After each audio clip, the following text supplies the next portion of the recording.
सच्चिदानन्दरूपाय विश्वोत्पत्त्यादिहेतवे तापत्रयविनाशाय श्रीकृष्णाय वयं नुमः।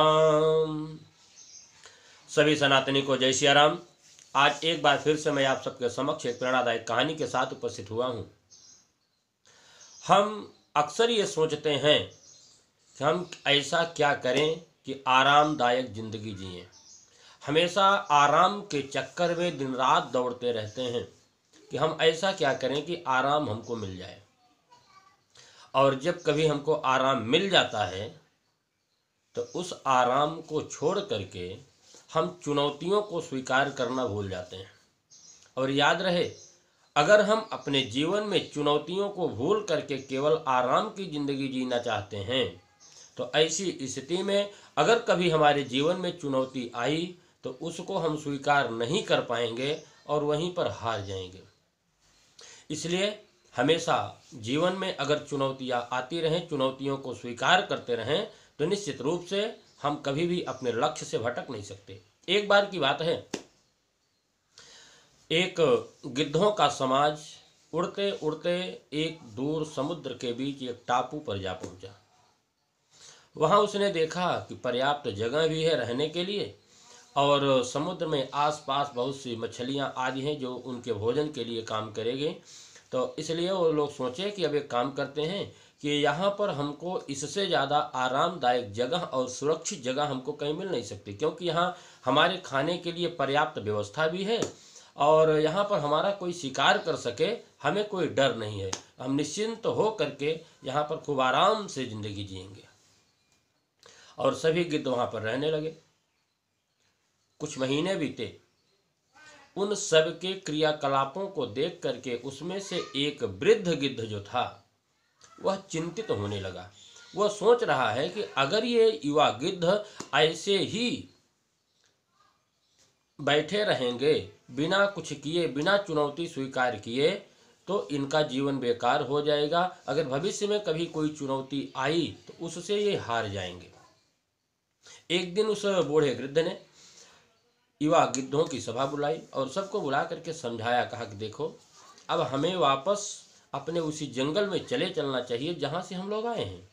सबने पूछा क्यों? तो उसने कहा कि देखो, यहाँ पर हमें कोई चुनौती नहीं है, हम लोग यहाँ पर आराम से रह रहे हैं और इतना आराम का जीवन जी रहे हैं कि हम कि उड़ना भी भूल गए, शिकार करना भी भूल गए, यहाँ तक कि अपना बचाव करना भी हम भूल जा रहे हैं।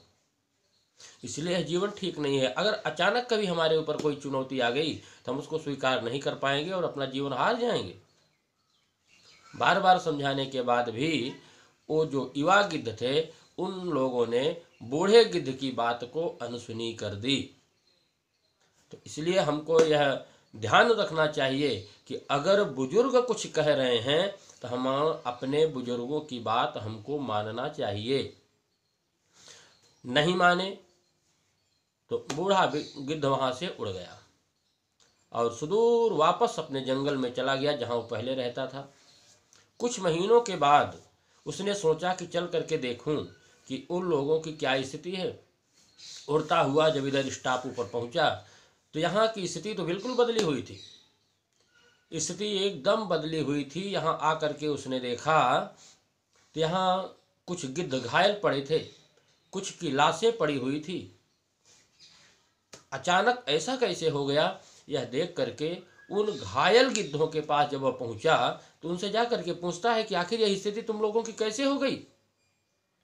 रोते हुए उस घायल गिद्ध ने बूढ़े गिद्ध से कहता है कि अगर उस दिन हम सब आपकी बात मान लिए होते तो आज हम सबकी यह दशा ना होती। का आखिर हुआ क्या?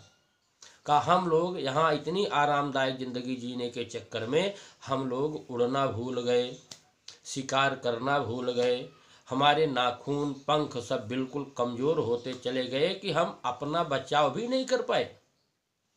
एक दिन एक जहाज से कुछ लोग ला करके यहाँ कुछ चीतों को छोड़ गए।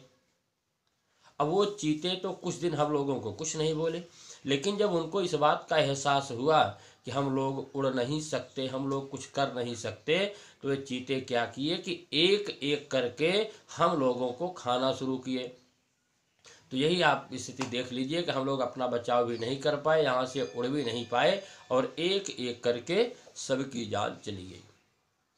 इसलिए इस कहानी से हमको यह शिक्षा लेनी चाहिए कि अपने जीवन में चुनौतियों को हमेशा स्वीकार करना चाहिए। आरामदायक जीवन जीने के चक्कर में, आराम के चक्कर में ही हमको पड़े नहीं रहना चाहिए, क्योंकि हम जितना इस शरीर को आराम देंगे उतना ज़्यादा हम अपने साथ ही धोखा कर रहे हैं। और रही बात वृद्धों की बात मानने की, तो हमेशा अपने बड़ों का, बुजुर्गों का सम्मान हमको करना चाहिए, उनकी बात को मानना चाहिए, उनके अनुभव को अपने जीवन में लेना चाहिए। और आजकल भी यही स्थिति है कि आजकल के जो युवा पीढ़ी है वह बुजुर्गों की बातों को नहीं मानता। वो कहता है, अरे बाबा जी आप क्या वही पुरानी बातें कर रहे हैं, मॉडर्न युग आ गया है। तो मॉडर्न युग आने का मतलब ये नहीं है कि हमें अपने बुजुर्गों की बात को नहीं मानना चाहिए। बुजुर्ग अगर कुछ कह रहे हैं तो उस पर हमको ध्यान देना चाहिए। अगर उनकी बात को मानते रहेंगे तो निश्चित रूप से हम अपने लक्ष्य की तरफ आगे बढ़ते रहेंगे। और सबसे बड़ी बात यह है कि आरामदायक जिंदगी जीने के चक्कर में अपने साथ हम धोखा ना करें, चुनौतियों को स्वीकार करें, और जो चुनौतियों को स्वीकार करता है वही आगे बढ़ता है। अगर यह कहानी आपको अच्छी लगी हो तो आगे भी शेयर करें, चैनल को सब्सक्राइब करें, कमेंट करें, लाइक करें, ज़्यादा से ज़्यादा लोग इसे लाभान्वित हो सकें। जय सिया राम।